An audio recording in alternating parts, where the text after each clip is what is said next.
Olá, meu caro cognitivo, seja bem-vindo ao segundo vídeo da nossa série sobre habilidades terapêuticas, onde falaremos sobre regulação emocional.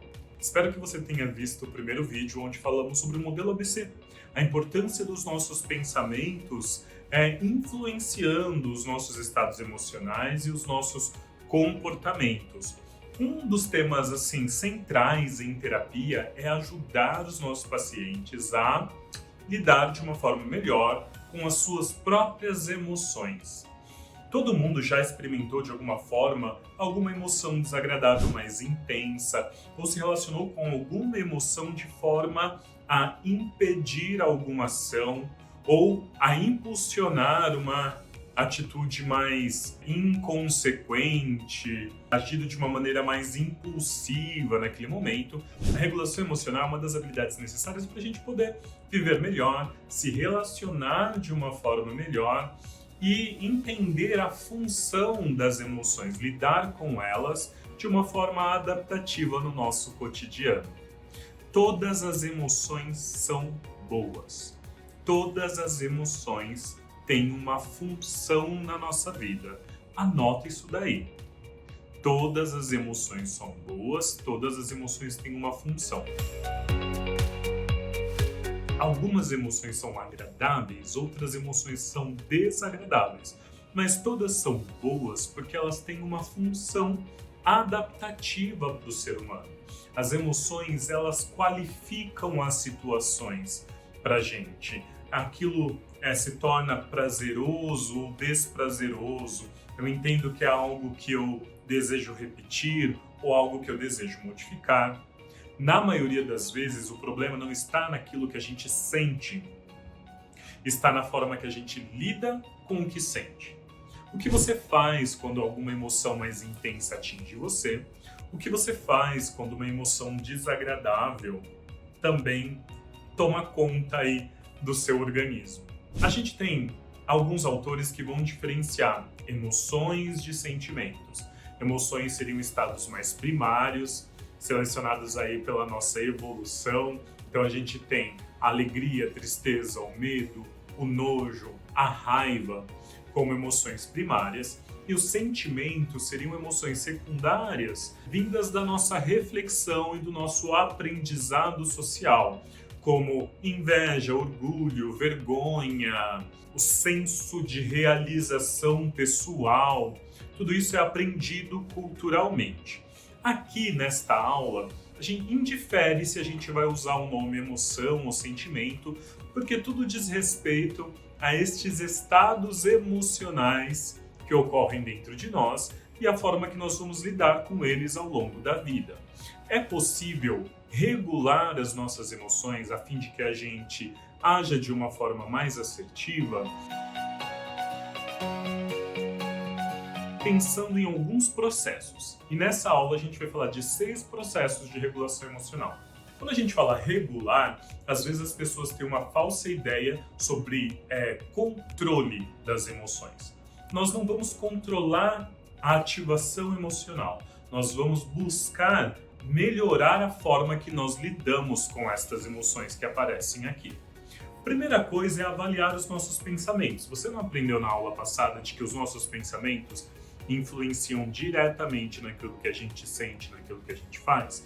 Então, uma interpretação enviesada da situação pode fazer com que eu sinta ali uma emoção numa intensidade muito maior do que seria necessário naquele momento. Por exemplo, se eu estou diante da apresentação de um trabalho e eu tenho ideias catastróficas, tudo vai dar errado, eu vou esquecer o que dizer, as pessoas vão me achar um bobo, é muito provável que o meu nível de medo seja muito alto e que esta presença desse medo tão intensa me atrapalhe em agir da forma que eu gostaria. Então, se eu avaliar essas ideias catastróficas, é possível reduzir a presença do medo ou até entender que a situação nem envolve tanto risco assim como eu imaginava. A gente pode pensar na raiva, as pessoas têm uma tendência a interpretar as situações como uma provocação. Será que foi uma provocação mesmo? E se foi uma provocação, será que eu preciso ceder a ela? Se eu mudo a minha perspectiva sobre a situação, talvez eu não sinta uma raiva tão intensa assim. Culpa é outra emoção que as pessoas também têm dificuldade, às vezes, em modificar. Às vezes a gente tem a distorção da personalização. Eu acho que tudo é minha culpa, tudo aconteceu por minha causa, eu atribuo uma responsabilidade excessiva aos eventos, como se eu fosse sempre o disparador deles. Será que é só a minha culpa mesmo? Será que eu sou o único elemento envolvido nessa situação? Será que eu não posso pensar nas outras pessoas que participaram nestes eventos? Será que elas também não têm algum nível de responsabilidade no que está acontecendo? Todas estas perguntas nós podemos aplicar a tudo aquilo que a gente sente. Primeira coisa é entender se o que eu estou pensando sobre a situação é baseado em evidências, se é real ou se é útil. Às vezes a gente até encontra alguns pensamentos verdadeiros, mas aqueles pensamentos não são úteis para o enfrentamento daquela situação. Existe algum risco na hora que eu estou aqui gravando um vídeo de alguém me avaliar mal? Claro que existe, é bem possível que isso ocorra, mas o quão determinante é sobre a minha profissão, o quanto isso realmente vai afetar. Se eu fizer uma análise de vantagens e desvantagens, do número de críticas que eu vou receber e do número de pessoas que eu posso atingir compartilhando com este conhecimento, o que seria mais vantajoso para mim? Eu prefiro apostar no número de pessoas que podem se transformar com esse conhecimento. Então, mesmo que seja verdadeiro que eu tenha algumas avaliações ruins, eu posso equilibrar essa balança do medo também, escolhendo pensamentos mais úteis a este momento. A segunda forma de reestruturação, de mudança de pensamento, diz respeito sobre o que eu penso das próprias emoções. A gente tem ideias desenvolvidas culturalmente de emoções que são aceitáveis ou inaceitáveis. A raiva, por exemplo, é muito criticada socialmente. Às vezes a gente vem de uma cultura muito religiosa e que também coloca a emoção raiva no contexto de ser pecaminosa. Outras emoções, como a inveja, alguns impulsos sexuais. A gente precisa avaliar se o que é problemático é o que eu sinto ou aquilo que eu faço com o que eu sinto. Lembre-se, as emoções, a gente não tem controle sobre o que aparece dentro de nós, mas a gente pode escolher o que agir. O que fala sobre mim? O sentir ou o que eu faço com o que eu sinto? O que fala sobre os meus princípios e valores? É só o que se passa dentro de mim ou o que eu faço com o que se passa dentro de mim? Então, dentro da terapia, a gente vai ajudar o paciente a entender que aquilo que ele faz, mesmo que seja diante de emoções desagradáveis, vai dizer muito mais sobre o seu caráter do que simplesmente aquilo que sente. Então a gente pode mudar a nossa perspectiva com relação às nossas emoções. Entender que dizer para si mesmo, eu não deveria estar me sentindo assim, não ajuda nada. Ajuda muito pouco. Às vezes até atrapalha. Se eu entender por que eu estou me sentindo dessa forma, avaliar os meus pensamentos, entender que as minhas emoções são sempre justas e que eu posso cuidar do que eu vou fazer com elas, é mais fácil aceitar as emoções. Então eu vou ficar atento aos meus esquemas emocionais, aos pensamentos a respeito das emoções, para que eu possa aceitá-las e aí poder escolher o que eu faço com elas. Porque no momento que eu estou brigando com uma emoção, eu estou mais sob o controle deste impulso.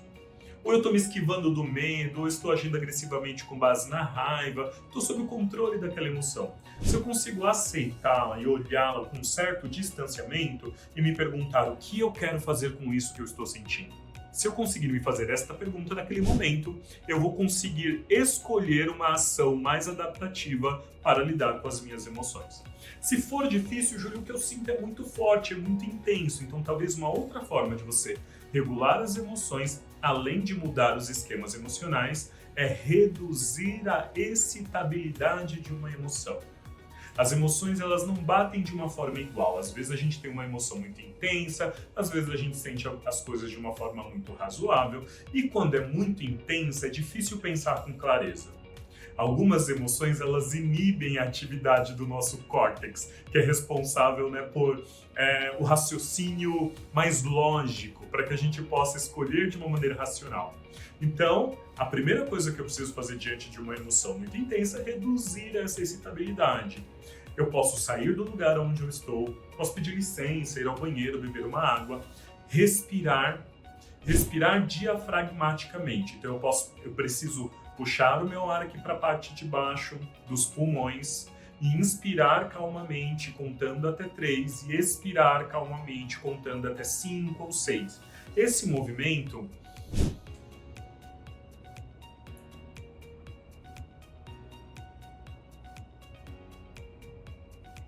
repetido algumas vezes vai reduzir a intensidade de uma emoção e permitir pensar com mais clareza. Júlia, eu não consigo ficar parado respirando. Você pode fazer uma atividade física intensa, você pode dar uma volta, você pode estabelecer uma regra de 20 minutos. Não vou falar com ninguém agora, daqui 20 minutos eu penso de novo a respeito do que eu estava sentindo, do que eu quero fazer, para aí decidir.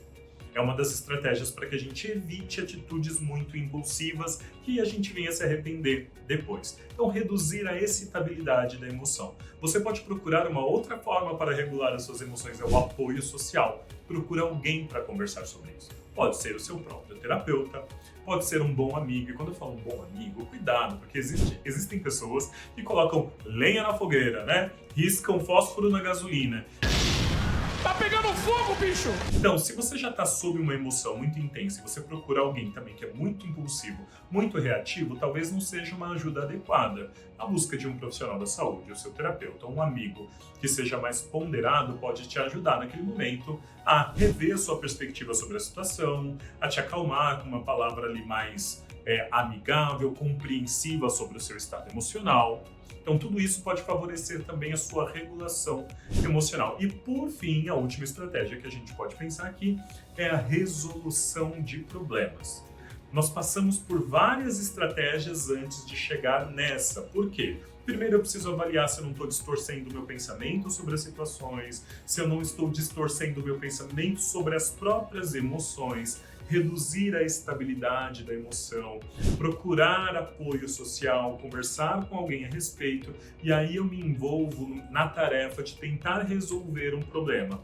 Conversar com alguém que de repente está agindo de uma forma que eu não estou gostando, tomar uma decisão sobre a vida, se eu mudo de trabalho, se eu permaneço, se eu fico numa relação ou se eu termino. Então, as minhas emoções podem realmente comunicar que eu preciso mudar alguma coisa na minha vida. E aí, mudando esta situação, eu posso ter uma alteração das minhas emoções. Às vezes, a gente foca só neste último ponto. A gente já quer mudar tudo de uma vez, mas acaba sendo impulsivo e se arrepende depois. Se tivesse avaliado melhor a situação, talvez pudesse ter escolhido com mais clareza, de uma forma menos danosa para si. Então, a resolução de problemas também ajuda na regulação emocional, mas aconselho que você siga os passos anteriores, que muito provavelmente você vai poder achar soluções que estavam na sua mão e não necessariamente logo de cara bater de frente com alguém ou tomar uma decisão muito grande. Se for preciso, você também vai estar mais seguro de que está tomando a atitude correta depois de ter passado pelos passos anteriores, tá bom? Não esqueça de se inscrever aí no nosso canal, ative as notificações. Se você ainda não nos segue lá no Instagram, no Voz Cognitiva, fica aqui o convite e compartilhe esse vídeo com mais pessoas que também precisam aprender a regular as suas emoções e até a próxima.